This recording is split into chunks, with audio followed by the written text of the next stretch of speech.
ఎన్నికల్లో వైఎస్ఆర్సీపీ అధినేత వైఎస్ జగన్మోహన్ రెడ్డి ముఖ్యమంత్రి కాకుండా అడ్డుకునే సత్తా కూటమి ప్రభుత్వానికి లేదని మాజీ మంత్రి కొడాలి నాని ధీమా వ్యక్తం చేశారు. దొంగ వాగ్దానాలతోనే చంద్రబాబు అధికారంలోకి వచ్చారన్నారు. ఎన్టీఆర్ జిల్లా జొన్నపాడులో జరిగిన పార్టీ కార్యక్రమంలో కొడాలి నాని వ్యాఖ్యానించారు.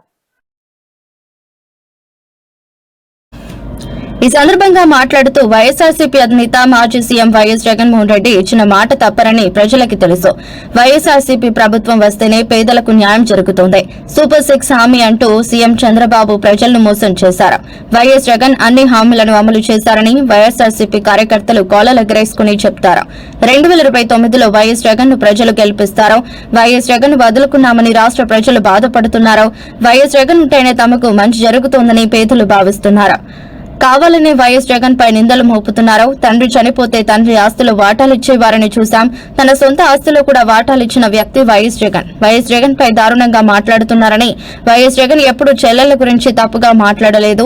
లడ్డు విషయంలో దేవుడు కూటమికి ముట్టికాయలు వేశాడని వ్యాఖ్యానించారు.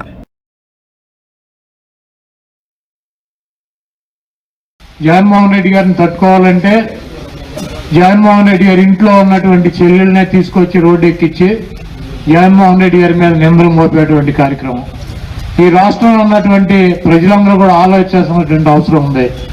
తండ్రి చనిపోయినా తండ్రి ఆస్తిలో వాటా ఇచ్చేటువంటి అన్నదమ్ములు ఉంటారు. తన సొంత ఆస్తిలో కూడా వాటా ఇచ్చి ఈరోజు జగన్మోహన్ రెడ్డి గారి మీద ఇంత దారుణంగా ఆడపిల్లలు మాట్లాడుతున్నా కూడా సంస్కారంతో ఒక మాట కూడా చెల్లెళ్ళ గురించి తప్పుగా మాట్లాడినటువంటి మానవత్వం ఉన్నటువంటి వ్యక్తి జగన్మోహన్ రెడ్డి గారు. ఆయన మనం చూసాము, ఎప్పుడు కూడా దేవుడు ఉన్నాడు, ప్రజలు ఉన్నారని చెప్పి ఆయన చెప్తాడు. తిరుపతి లడ్డు విషయంలో దేవుడు కూటమి ప్రభుత్వానికి కానీ ఆ కూటమి వంటి పరిస్థితుల్లో వైఎస్ఆర్ కాంగ్రెస్ పార్టీ కేటర్ ఉంది. ఈరోజు చంద్రబాబు నాయుడు, పవన్ కళ్యాణ్, మోడీ గారు ఆధ్వర్యంలో కూటమిలో దొంగ వాగ్దానాలు చేసి ఆ పార్టీ నాయకత్వమే మేము ఇస్తాడనుకుని మేము చెప్పి ఈ రాష్ట్ర ప్రజలకి జగన్మోహన్ రెడ్డి గారి విలువ నేనైతే తెలిసిందనుకుంటున్నాను.